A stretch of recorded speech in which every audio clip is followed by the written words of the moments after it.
Perfect. So if you guys had to give a team in the first round the #1 spot, who won the first round? Who set themselves up the best in the first round? Who would it be? Let us know in the comments below. And without further ado, guys, also make sure to hit that subscribe button, like the video if you guys like it, and obviously comment your thoughts and opinions down below, and let's jump into this bad boy. So I think a lot of teams in here won in their own ways. Okay, so just because I'm going to pick a certain team to win doesn't mean that I don't think a lot of these teams won.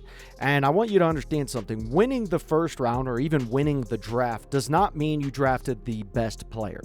Okay, you could be the one team on here who drafted the one Hall of Famer that's on this list. Let's just say there's one. Doubtful, but let's just say there's one. You could be that team to draft that guy. And that's great and dandy, but that doesn't mean you're going to go win a Super Bowl.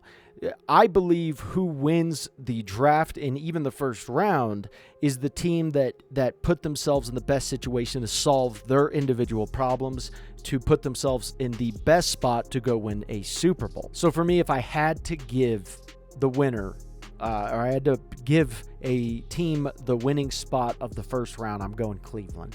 They didn't screw it up. That's really it. They added pieces, really good pieces, and on top of it, they profited from it. What do we do in Madden all the time? What do we always tell you guys in Madden? Trade away your first round pick. Go get seconds. You know, I'll move back and get a really good guy and save some money. And don't just draft players because you need one player or because he's really good. The shiny, oh, this guy, he's got all the bells and whistles. He's great. Like Travis Hunter. Is he going to win you a Super Bowl? Is he going to even take you to the playoffs just by adding him? No, there's no way. CU couldn't even win or get to the playoffs with him. If CU can't do it with him, what the hell makes you think the Cleveland Browns in the NFL is going to do it? It's not going to happen. And they couldn't even do it with Travis Hunter and Shedeur Sanders. So it just, to me, we did a video before and we just said, please don't do this. Please don't do what we all think you're about to do because it won't pan out. And guess what, folks? They didn't do it. They didn't do it, and I loved it. They moved back. They also got Jacksonville's first-round pick of next year. Now, even if that doesn't pan out, guess what? That is a strategic business decision. Jacksonville has not shown that they can be good consistently. And if they so happen to be good next year, so what? So what? You banked on something that is usually successful and it didn't pan out. I can't fault you for that.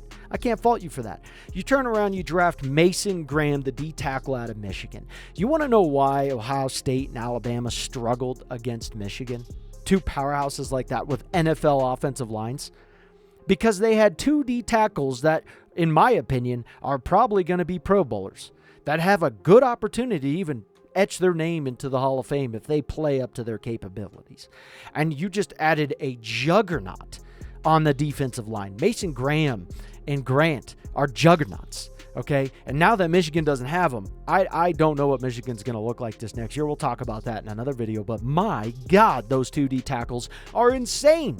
Ohio State tried to run against those two D tackles, even with an NFL offensive line, and they got crushed. They couldn't do it. And you had two running backs that were NFL running backs. That offense was filled with NFL talent. And what did Ohio State do? Let's run on them. And they couldn't. And neither could Alabama. And it was because of guys like this. So, to me, I think that was a great pickup. Love that pickup. Carson, you can't go wrong with this. I think you have to invest into a linebacker like this. I think it's smart. Then you go and get Quinshon Judkins, who's basically like Nick Chubb. I mean, he is a beast. Quinshon Judkins is a beast. He is going...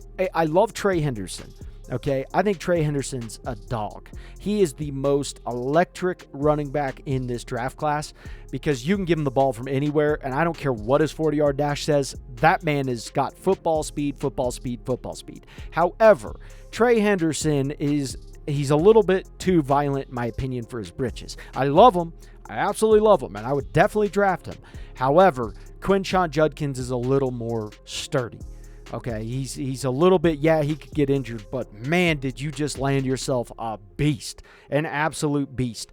And he's an Ohio, he's not an Ohio native, but he went to Ohio State. So, I mean, he's in the same state. It's pretty nice. He's going to get a lot of love there. You guys are going to love him in Cleveland. Then you go get the tight end out of Bowling Green. I'm not opposed to that. Is every one of these guys going to pan out? No, but still, I'm not opposed to it whatsoever. Then you go and get Dylan Gabriel. Okay, everyone's with Cleveland thought, when they move down, they're going to go draft Shedeur Sanders with that 5th pick.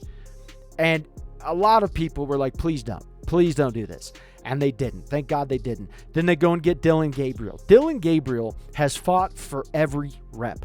Okay, he went from one college, I don't even remember what college it was. Then he goes to Oklahoma. Then he goes to Oregon and has an epic run with Oregon. An epic run.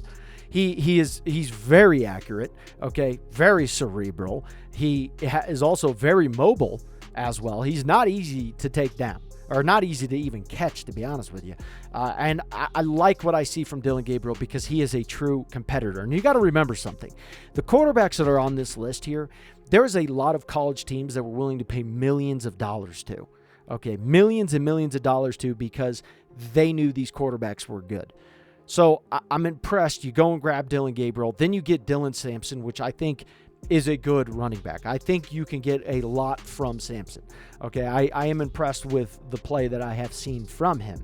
And then you go and get Shedeur Sanders on top of that. Now, Shedeur Sanders, I think his attitude is the problem, but I think Shedeur Sanders is smart enough. I really do believe that he is smart enough that he can change that. And I kind of saw it more towards the end of the draft when he did get drafted. He was more humble about it, and he was super excited about it, and I loved that for him. I was like, that's great to see, man. I really do love that, because before the draft, you had Deion Sanders going, I'm going to basically dictate where my son's going to go, and he'll go in the top 4 picks. That didn't happen. He didn't even go in the top 4 rounds. And there was this big statement of like he's going to be able to dictate like an Eli Manning situation. That was not even close to the scenario. The NFL said, yeah, that's funny.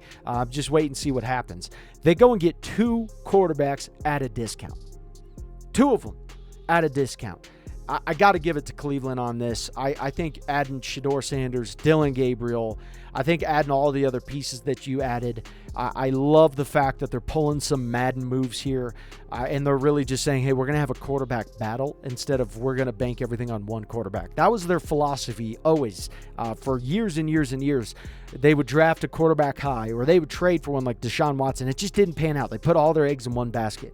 Now they're like, not only are we going to bring in multiple good quarterbacks, but we're going to get them all at a discount. Love it. I got to give them the win on this because on top of this, they also have the first-round pick of the Jacksonville Jaguars next year. And if these quarterbacks somehow don't pan out, next year's draft class with quarterbacks is supposedly going to be better. Now, we'll see, because I do think it is better, but it's easy to look at it in writing. It's another thing that it's got to be proven on the field. So we'll see how that goes.